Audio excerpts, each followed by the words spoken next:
کہتے ہیں جب کسی بھی عورت کو مرد کی طرف سے اتنا سکون اور اتنی عزت ملی ہو تو اس کے ہمسفر کی موت کا منظر اس کی روح تک کو کھینچ لیتا ہے، اور وہ اس وقت تک یہی کہتی ہے کہ میرے شوہر نے مجھے آج تک کبھی کانٹا تک نہیں چبویا، کاش کہ آج اس کے لیے اپنی جان دے سکوں تاکہ وہ موت کی وادی میں نہ جا سکے۔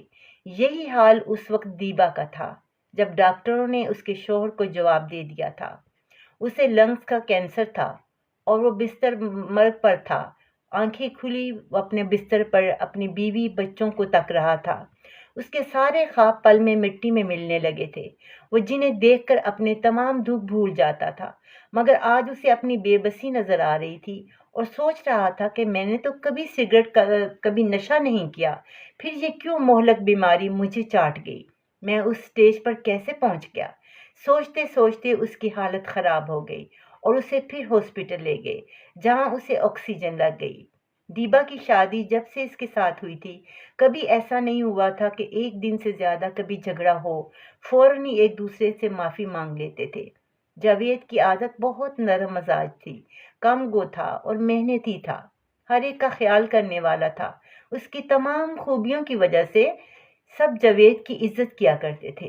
دیبا کی جب سے شادی ہوئی تھی اس کی دلکشی بڑھ گئی تھی اور سب یہی کہتے تھے کہ شادی کے بعد وہ بہت نکھر گئی ہے، حالانکہ اس کا چہرہ اتنا صاف نہیں تھا مگر پرکشش ضرور تھی، مگر شوہر کی محبت نے اس کی خوبصورتی میں مزید اضافہ کر دیا تھا اور لوگ اس کی وجہ سے اس کے حسن کی تعریف کرنے لگے تھے اور اکثر کہتے کہ دیبا تم آج کل اپنے چہرے پر کیا لگاتی ہو، پہلے تو اتنا کھلا ہوا چہرہ تمہارا نہیں تھا۔ واقعی اگر عورت کو خوشی ملے تو اس کا حسن نکھر آتا ہے، مرد ہی عورت کی زندگی سنوارتا ہے اور مرد ہی بگاڑتا ہے۔ اسی طرح ایک مرد کا سکون مند ہونا بھی اسی بات کی دلیل دیتا ہے کہ ان دونوں کا رشتہ خوشگوار ہے اور وہ اپنی زندگی میں کامیاب و کامران ہیں۔ لیکن آج دیبا کے تمام چہرے کی رونق ماند پڑ گئی تھی، وہ بجھ سی گئی تھی اور اس کی حالت کسی سے نہ دیکھی جاتی تھی۔ وہ بے اختیار جاوید سے لپٹ جاتی تھی اور رو رو کر اللہ سے فریاد کرنے لگتی، اے اللہ تو مجھے اس کی جگہ لے جا، اے کاش جاوید میں آپ کو اپنی زندگی دے سکتی تاکہ آپ کو یہ احساس ہو جاتا کہ میں آپ سے کتنی محبت کرتی ہوں۔ مگر اس کے سانسوں کی ڈور ٹوٹ رہی تھی، دیبا چیخ رہی تھی، ڈاکٹر اسے باہر لے گئے تھے مگر وہ اپنے ہوش و حواس میں نہ تھی۔ پھر ان سے ہاتھ چھڑا کر بھاگ گئی۔ اب وہ وینٹیلیٹر پر دم توڑ چکا تھا۔ جب ڈاکٹر نے انا للہ و انا الیہ راجعون کے الفاظ دہرائے تو وہ سن کر بے ہوش ہو گئی۔ سب کو اس کی فکر کھا گئی، ہر طرف شور تھا، سب کی سسکیاں ہاسپٹل میں گونجنے لگی تھی۔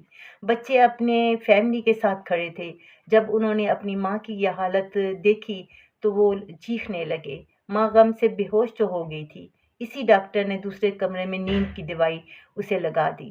آخر وہ منو مٹی تلے دفن ہو گیا۔ پھر دھیرے دھیرے دیبا کی طبیعت سنبھلی تو بچے ماں سے لپٹ گئے۔ اسے یہ سب ایک خواب لگ رہا تھا۔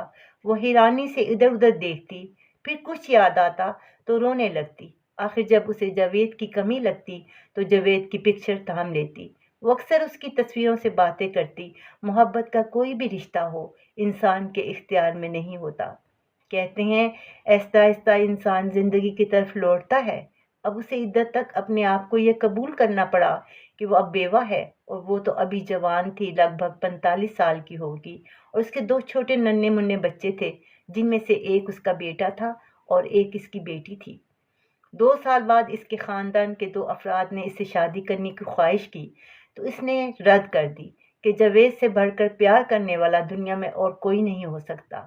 اب وہ دوسری شادی کا کبھی نہیں سوچ سکتی۔ وہ پڑھی لکھی تھی، اپنا ذاتی مکان تھا اور ساتھ ہی زمینوں سے بھی اچھی خاصی رقم مل جاتی تھی۔